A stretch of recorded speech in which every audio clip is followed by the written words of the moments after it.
Amidst all the noise around Putin's visit to India and why he skipped the Range Rover for a Fortuner, you must have missed this explosive story coming in from Tamil Nadu. In the temple city of Madurai, where traditions go back to thousands of years, something unbelievable happened. The lighting of Karthagai Deepam, a sacred flame जो Lord Shiva को symbolize करती है, as Arunachal Deepam was banned. Tamil Nadu के सबसे पुराने Murugan temples में से एक थिरुपरनकुंद्रम, जहां हर साल एक हिल टॉप दीपम जलता है, उसको इस साल रोक दिया गया. Devotees who came with just a diya and their devotion were met with lathis, barricades and Section 144.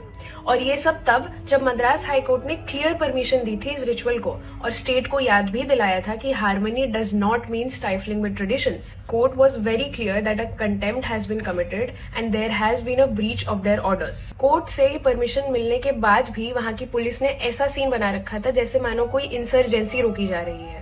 And this is the same states where a few months back, suddenly an entire village was claimed by the Waqf board. Is it a pattern, a coincidence, or perhaps something even deeper?